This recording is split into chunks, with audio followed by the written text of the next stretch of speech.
name is Nur Syamik Dayu binti Abdullah. My metric number is 19A0773. Today I want to present an introduction. Money in Islam is counted as sunnah because it is the highest source of references in understanding the religion of Islam. Therefore, Islamic finance has emerged as an important finance system. It has gained worldwide recognition because it is offered a variety of products and developed alternative financial instruments compatible with Sharia and suit the need of people. Assalamualaikum warahmatullahi wabarakatuh. My name is Nuraisha Atika binti Nawawi. My metric number is A19A0652. I will present about the definition and background of ijarah.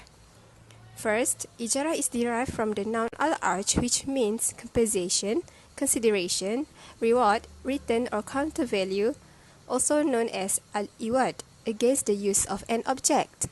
There are various definitions mentioned by Muslim scholars, and each four have given different view related to ijarah.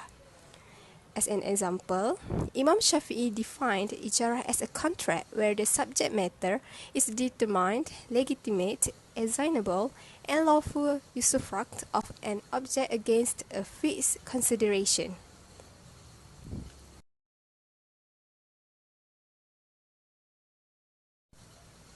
Next, ijarah means to give something on rent between two parties. By right, ijarah is used with two different connotations. First, wages that given to the certain services as a consideration for his hired services, such as lawyer, doctor, and teacher. Second, matters that related to usufruct of assets and properties and not the service of human being also relate to the ijarah.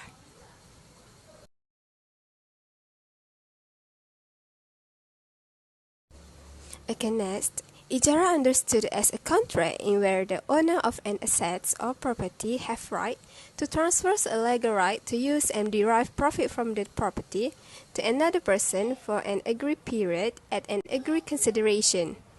Ijarah also had undergone numerous and complex transformations in order for Islamic banks to efficiently apply, compete, and battle in a market that is well worked between in industry.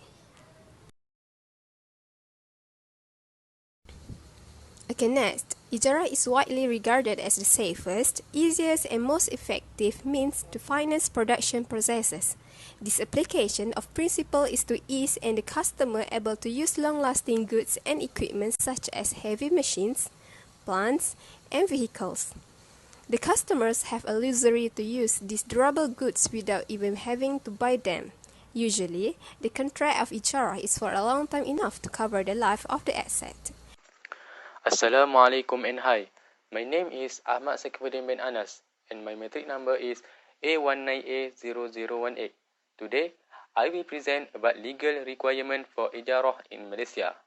The Hire Purchase Act 1967 seems perfect enough to govern any hire purchase operation.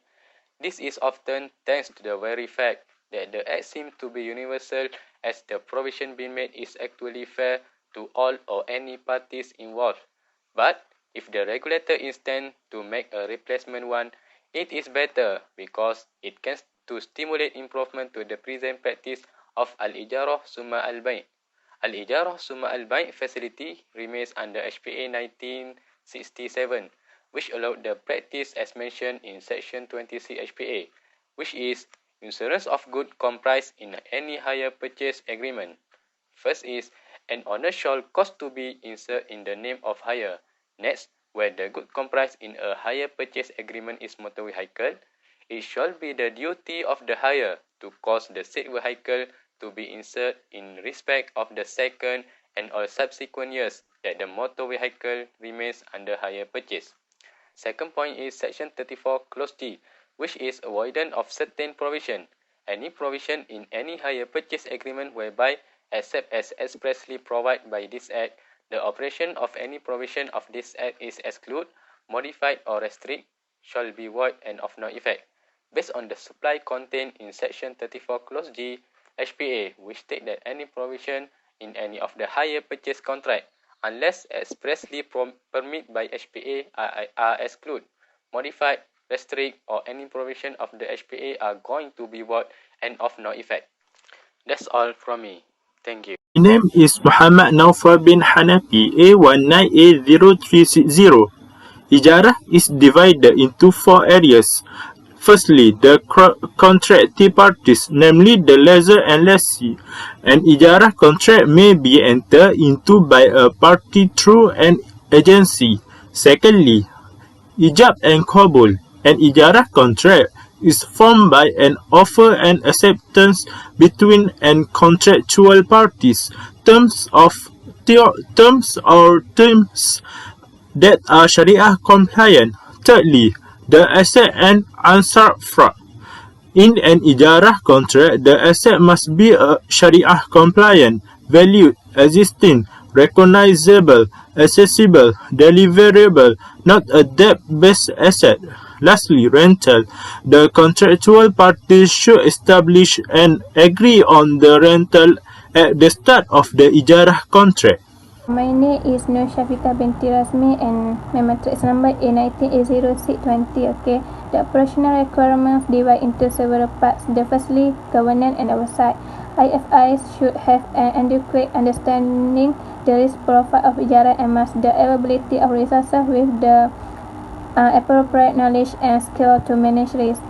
Secondly, the structuring included in operational requirement for an ijarah. As we know, the IFI conducting the ijarah transaction shall access the appropriate structure to execute the ijarah transaction aided by the IFI itself or separate entity such as a subsidiary equivalent to the risk exposure of the transaction. After that, risk management also include in operational requirements. With respect to risk management policies on ijarah, IFIs will consider following matters such as risk identification and measurement and appropriate rational methodologies for lease assets. The last one is business and market conduct. The IFI will provide additional disclosures in the product disclosure sheet on the following such as the roles, responsibilities, rights and liabilities of the contraction parties, the rental amount and whether it is fixed or subject to periodic review, and a basis of review and clarification of the permit proposals and any restriction on use asset.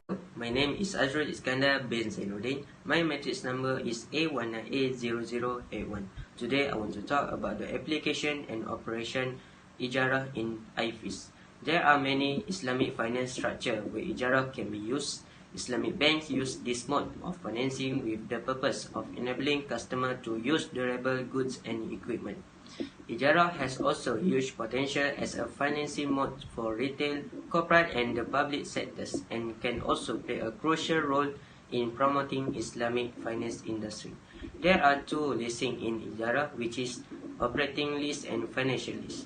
Operation lease refers to the ordinary lease in which the asset is rent out based on ijarah for a specific period against an agreement return.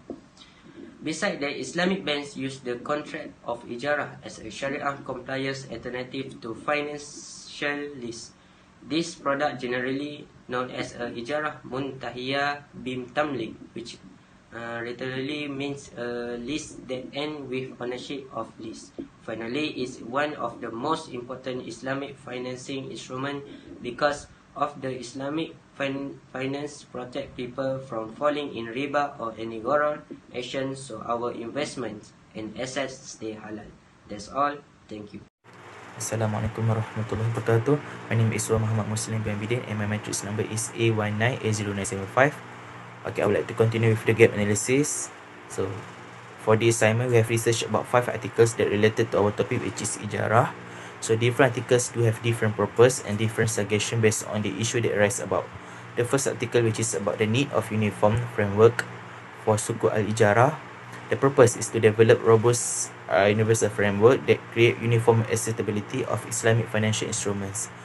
The next article, which is about responsibility toward lease asset in ijarah from the Sharia perspective, it was aims to examine Islamic jurists' views on the issue of responsibility toward ijarah assets in AITAB financing from fiqh perspective. The third one is about maqasid Sharia in ijarah contract. So the main attempts from this article is to highlight the benefits of applying the maqasid syariah in ijarah contract. The fourth one is about takif fiqh on the permissibility of forward ijarah.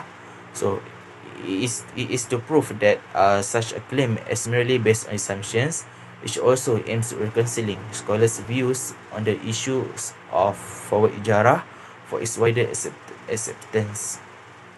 And last one is about the practice of Islamic banks in Malaysia.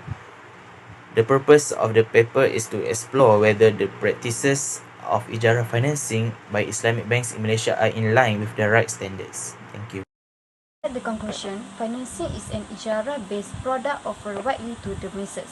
All the transactions that are being made is Islamic banking, industry and financial institutions should give priority to maqasid al-Sharia. Thank you.